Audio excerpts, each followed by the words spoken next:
Hello, hello, hello, and welcome to this webinar looking at truthful consumerism in financial services. My name is Henry Mason, and I'm TrendWatching's managing director. I am broadcasting to you live from London, but good morning if you're listening from the US. Good afternoon if you're here with us in a European time zone. And I guess good night, nearly the middle of the night, if you're tuning in from Asia or further east. So as you guys as clients will be well aware of by now, hopefully, we have remodeled our content offering this year, and we're looking at doing these big quarterly themes, bringing you a deeper, richer analysis of the biggest topics facing brands, businesses, looking at the big trends affecting consumerism in the world today. And our first one, as I said, as you guys well know, is looking at what we've called truthful consumerism. What is the future of consumerism in today's world of polarization, populism, and post-truth? Because the last 12 to 18 months have been a pretty tumultuous one, right? While a lot of the attention has obviously fallen on Trump and Brexit, we know, and you know, I'm sure, that this is really a global phenomenon, from Dilma Rousseff in Brazil being impeached, the rejection of the FARC deal in Colombia, the attempted coup in Turkey, over in Korea, the impeachment of their president, and the election of a populist Duterte in the Philippines. This is a global moment.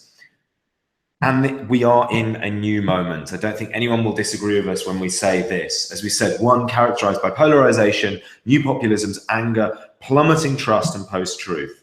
And this was something that really grabbed us as we've been looking at the world around us. Right? The Edelman Trust Barometer, released at the start of this year, identified that trust in the major institutions has fallen to all-time lows. Right? People think that the system is not working for them.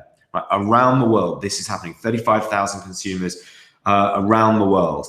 Right, but our question at TrendWatching, right, as again you guys know, is we're not just mere observers of the world around us. We are looking for answers, right? And so we are constantly asking the question with you, on your behalf, for you, saying, what should brands do to respond to this new moment?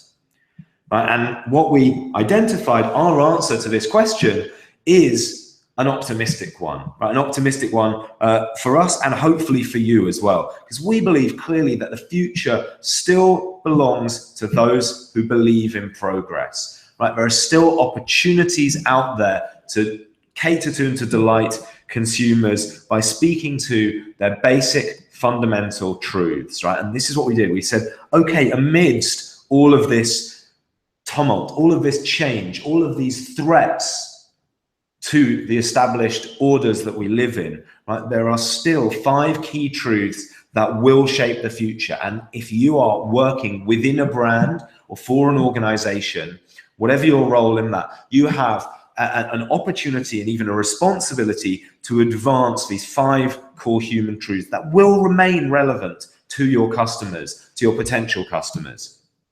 And as you probably read, those 5 truths were transparency, aspiration, positive impact, tolerance, and empowerment, right? 5 very basic, 5 fundamental, almost universal human truths that we believe will still provide rich opportunities to those brands and businesses that cater to them and advance them.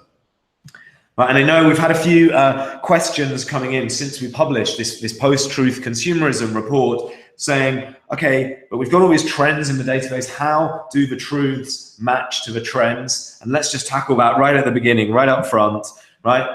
Truths are basically trends, right? We deal with mega trends that you guys have access to in the trend framework. You have the trend report, you have the database, so you have the trend framework. Right? Clearly, it was easier for us to refer to them as truths to align it to this post-truth era. But the reality is, right, the truths that we are going to look at and the truth that we're going to look at here today about aspiration is, of course, grounded and also covered by the trend framework, buy all the content that you guys already have access to, and we'll pick up with that as we go through and at the end as well. So don't worry, it's not a whole new language for you to learn. So most of you, I'm sure, have already read the overall PDF, PowerPoint that we published and shared with you over a month ago. We then added to that with these industry updates covering not just financial services, but also food and beverage, retail, automotive, and beauty.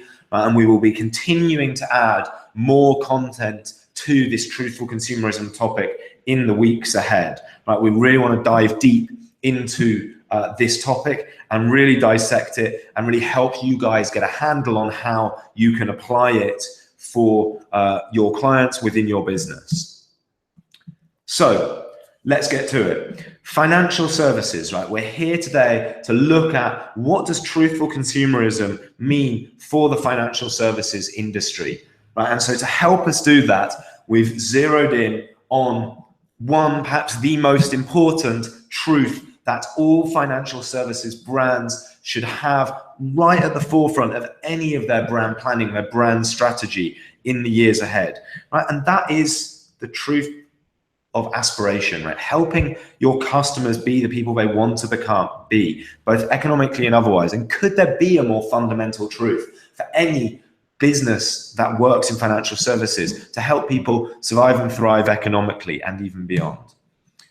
But as well as taking you through this truth, this trend, but we also want to use this webinar as an example to talk you through really how we work with trends, because understanding that will help you ultimately use the content within the premium service more effectively, and you will hopefully, we believe, get more value out of it if we talk you through this trend and unpack it as we do when we are doing this both internally and with our clients. We're running workshops with banks, with insurance companies around the world.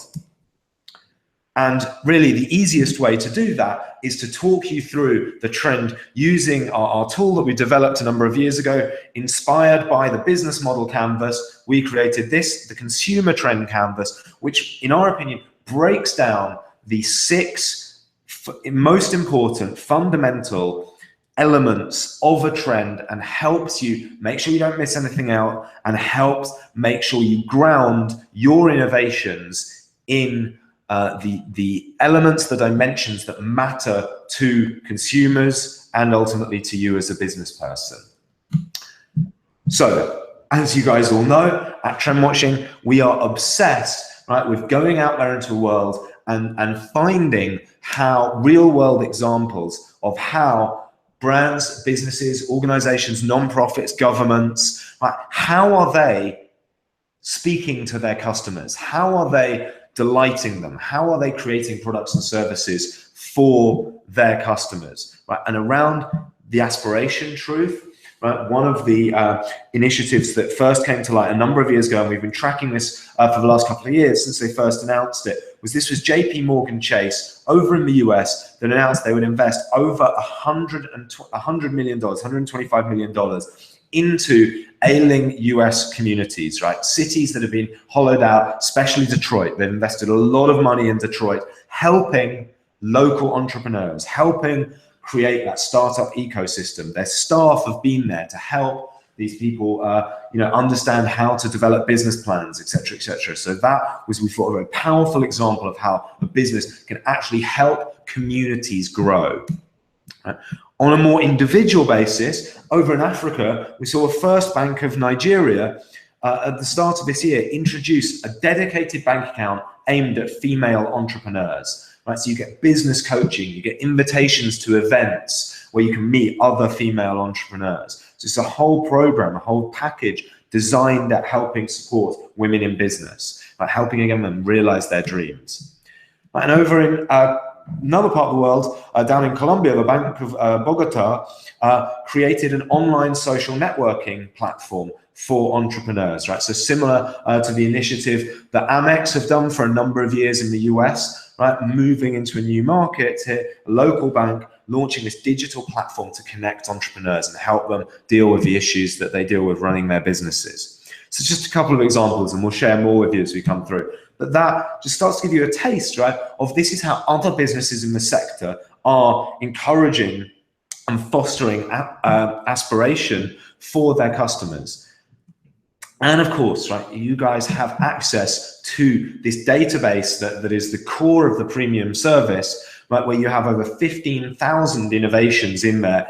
And of course, as you can see there, you can apply, you can use the filters on the right-hand side of the database. You can save your preferences, so you get this customized feed of just financial services innovations just on under a particular trend, right? So you can keep on tracking this. And of course, we've got tools in that platform to enable you to, when you find examples that you like, save them down as a project. You can invite your colleagues to collaborate on them. You can download them all the PowerPoint slides as a zip file. That's how I built this presentation. So if you're tracking this topic, again, we give you all the tools you need to go out there and do something with it, with your colleagues, with your clients, present it to them, say, we should be doing something like this. We could be doing something like this. But now, once you've got a spark of inspiration, now what we do is let's drill down and really unpack this trend into its component elements. Why is this trend so relevant for financial services companies? Right, so let's start at the absolute basis of any trend. What are the basic needs and wants for customers? Why do customers care about you fostering aspiration? And these are pretty obvious, right? I mean, number one, people want to do well, right? Economically, they want to have the means, the economic means at their disposal to live their lives successfully, right? Very straightforward. But beyond just economic success, right, people want to be the best that they can be, right? Enabling, that is a very, very fundamental human need or desire, the desire for self-actualization. Think back to that Maslow hierarchy, right? Can you be the person who you aspire to be? Right? And if you're thinking, this is pretty obvious, right? This is basically common sense. Figuring out the basic needs, you'd be right. I mean, it is not rocket science, right? Why will customers care about, aspirational initiatives tomorrow, in a decade, in 100 years, right? Because these are basic fundamental needs and wants. So it shouldn't be challenging to come up with these. Right? So we have a couple filled out on our first segment of the canvas. We're just making sure you ground your innovations in basic needs and wants. Now, this is where it starts to get a bit more interesting, is when we start to look at the drivers of change. Because, of course, trends are all about what is changing. Where are the new opportunities that might be created? So what are some of the things happening in the world around us, in the environment, that might make the desire from consumers for aspiration, for brands to help them with their aspirational pursuits more relevant than they were 5-10 years ago? Right? Why is this an opportunity that you should be focused on now? Well, let's look at some of these drivers of change. And we've split this to help you into shifts, those long-term drivers of change, and triggers, more short-term drivers of change. Right? But let's start to unpack this. Well, on the macro level, right, you have the growth of a truly global middle class, right? 50 odd years ago, there were, this middle class, the global middle class was quite small. It was concentrated in, the US and Europe. Over the last 50 years, we've seen an astronomical growth of that on a global scale, right, to now 2 billion consumers in the global middle class. But over the next 10, 15, 20 years, that is forecast to grow even more. And what does that mean, right? When there are more people in the middle class, it's more competitive. There's more pressure to perform, right? You are not, as we've all heard about over the past few years, a lot of the political upheavals, right, around the world are driven by middle class fear that people are coming to take our jobs. Our way of life, our economic way of life is threatened, right? But of course, what's actually happening is it's more extreme than that, because customers are not just comparing themselves with the people alongside them in this global middle class, right? They are comparing themselves to the 0.001%. Right now, you go on Instagram and you can see that 19-year-old Kylie Jenner here has just bought her 4th mansion, right? She's 19 and she's got 4 mega mansions. How inadequate do you feel as an individual by comparison? Right? You're constantly now comparing yourselves. We all are on some level to the people who are at the absolute pinnacle of whatever it is that we're comparing them to, whether that be health, health enthusiasts, whether that be cooking people, whether that be makers, whether that be fashionistas, whoever you are, you're comparing yourself to the absolute 0.01% people around the world. And in parallel to all of this, entrepreneurs are now the new rock stars, right? So who is attracting attention from people in a world where it seems like anyone can start up a business, literally in their college dorm room, and then a few years later, manage a social network that basically takes in over 1 billion people around the planet. People like Mark Zuckerberg are the new rock stars. They are who people aspire to, because they are absolutely at the top of the human race when it comes to status, wealth, achievement, and impact.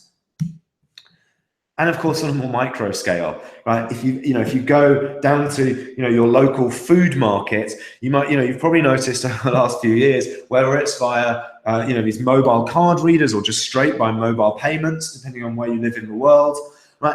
Increasingly, anyone can be an entrepreneur, right? Not everyone has to be Mark Zuckerberg and catering to 1 billion people, but the opportunities to be an entrepreneur, to set up your own business, the barriers to entry to doing your own thing appear to have been democratized, right? Let's not get into a debate as to whether they actually have or not, but the sense among consumers is that it is now easier than ever to do your own thing. And therefore, the hunger, the desire to pursue your aspirational dreams increases. And the final driver that I want to look at here, right, is really within the industry. So that's very much laying the consumer landscape. But if you look at what is happening in the financial services industry, and again, whether this is right or wrong, this is often the public perception, the consumer perception, is that despite the financial crisis, right, despite all of the turmoil over the past decade, banks are still, and financial services institutions in general, are still making mega profits, right? And this literally from just 3 or 4 days ago, a news story in Bloomberg saying, that banks are booking billions of dollars of profits in tax havens.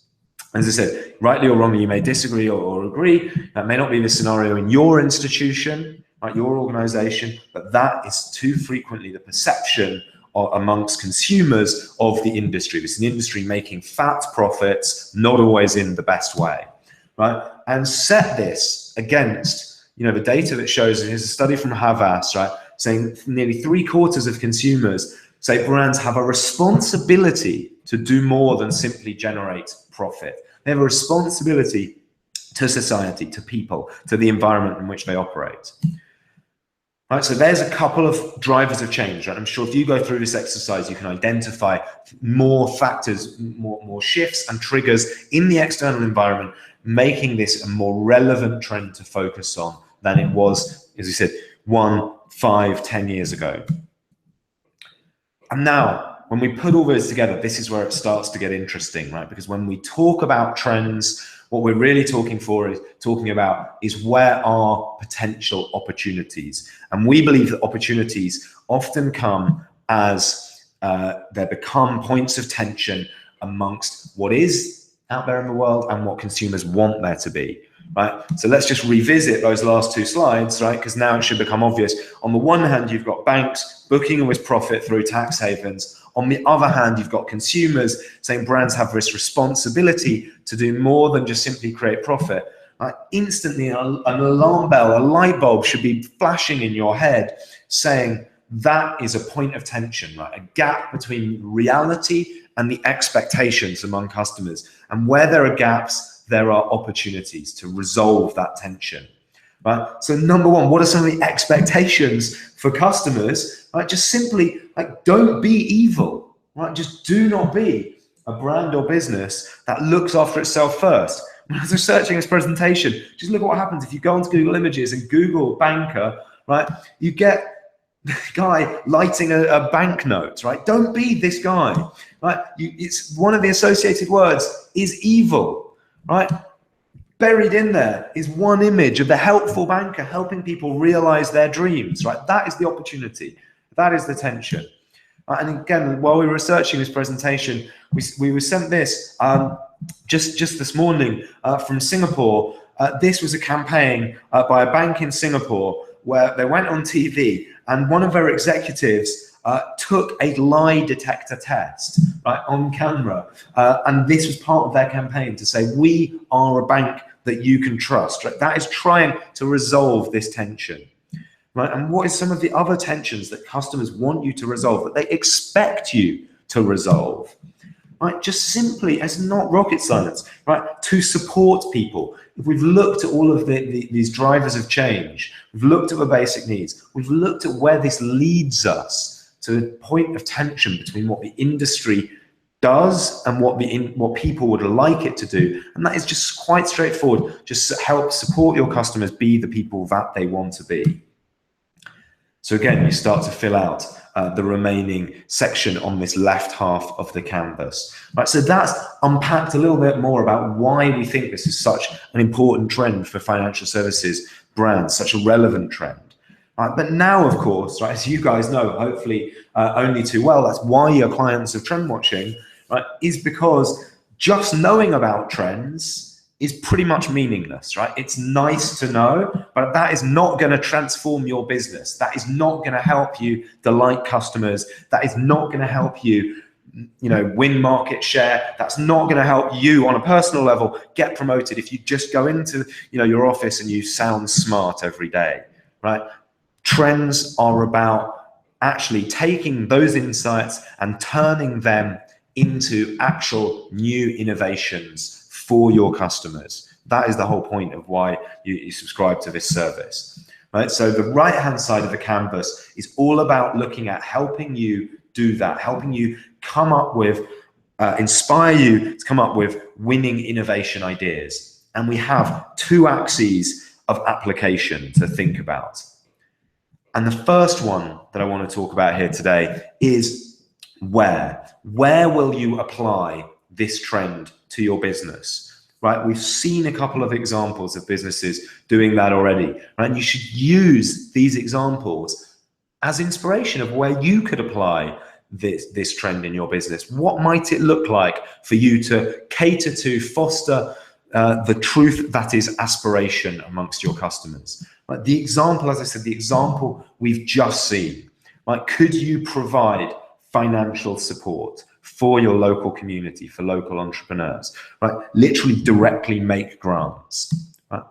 Or here's another example. Here in the UK, Barclays Bank, they don't just provide, they don't provide financial support for entrepreneurs and SMEs. What they do is earlier last year, they opened up some of their branches that had surplus space. They're shrinking their footprint.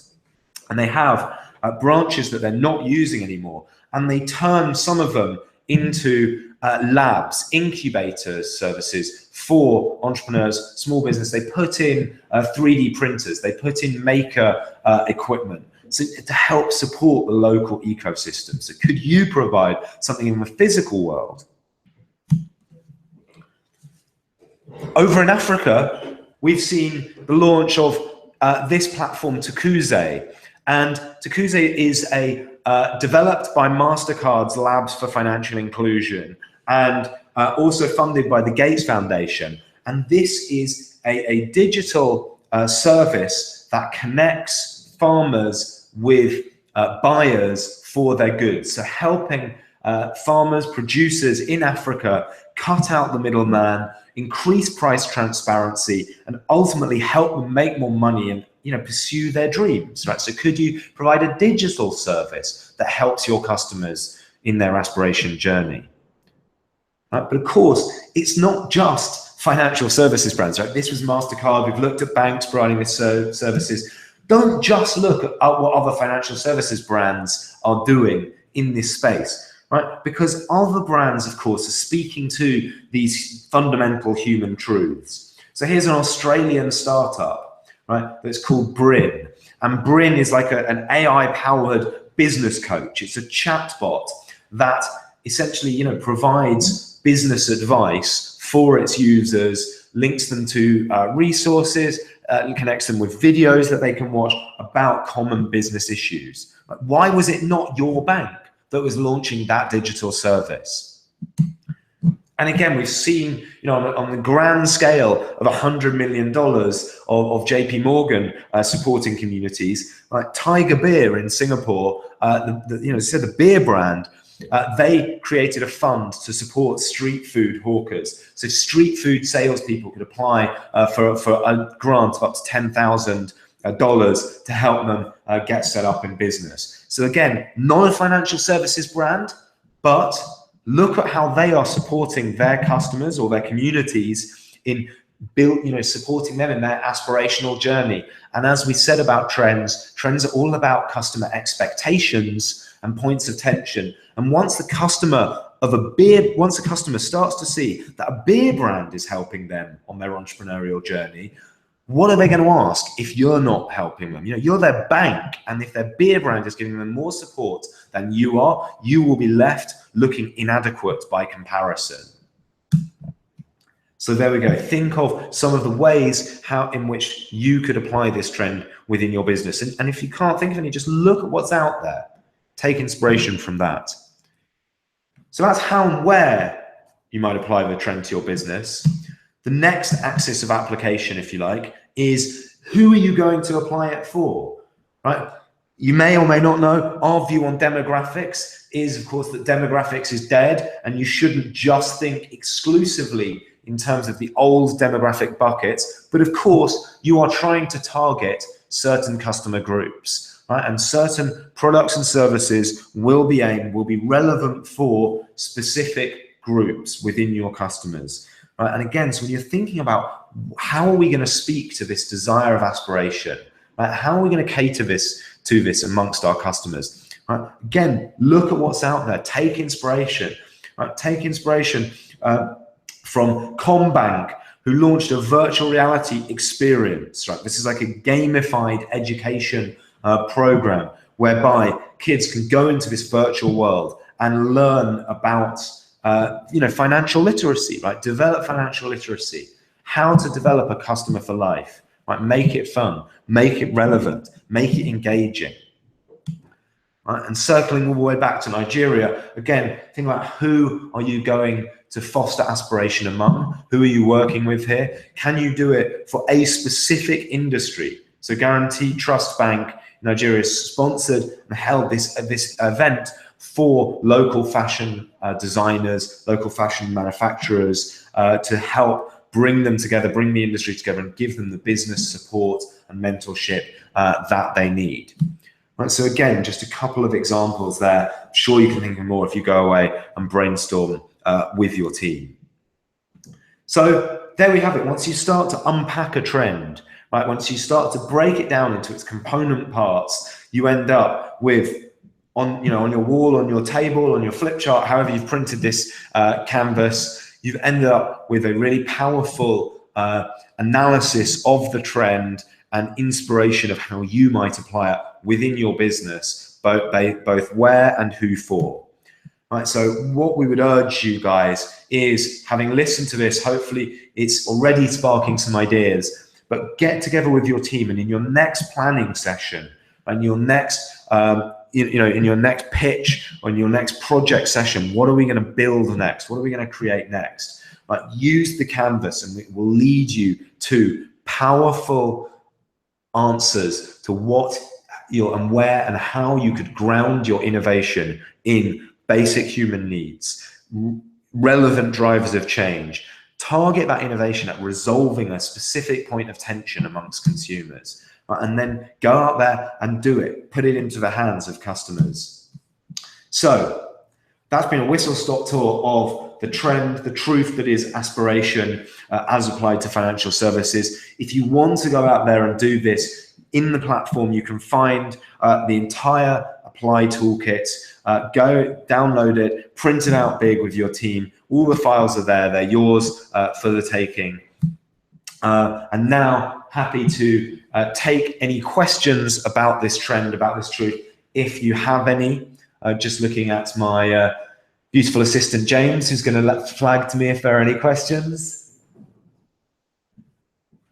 Excellent. Well, it appears we don't have any questions. If you, of course, would like to take this up with us internally or on a one-on-one basis, if you don't want to answer your questions publicly, my email is henry@trendwatching.com, or just use the chat function within Premium to feel free to reach out to us. If you want a hand thinking about how you might take this trend on, if you want to know where to find any more content about this in the Premium service, how to set up your personalization, your personalized dashboard, etc., just reach out to us and ask. We're always on hand and happy to help. Of course, just before we wrap up, as we said, this was just a whistle-stop tour of Truthful Consumerism as it applies to a specific dimension of this big overall trend briefing. We said there were other truths out there: transparency, aspiration, positive impact, tolerance, and empowerment. Right? You will find more examples for all of them in the industry update that you can download from the portal. Right? And as we said, you guys have access to the full trend ecosystem. Right? This was just one snapshot. Right? So you have the full trend framework at your fingertips, right? The 16 mega trends that anchor our research and analysis. And if you're really attentive, if you're really engaged with the framework, it will not be a surprise to you to notice that when we talk about aspiration, we're really talking about 3 of those mega trends. Status seekers, the desire for status, the desire to appear successful and attractive, the desire for self-improvement, the desire to improve ourselves, betterment, and then fuzzynomics, the blurring between producer and consumer, the growth of entrepreneurial ventures, the growth of crowdfunding, etc. All of those things that are driving and enabling people's pursuit of aspiration in the world around us today. And so with that, it's just left for me to sign off and to thank you all very much for listening. And now over to you guys. Best of luck with your innovations, and we look forward to hearing about how you apply truthful consumerism in your businesses. Thanks for listening, and goodbye.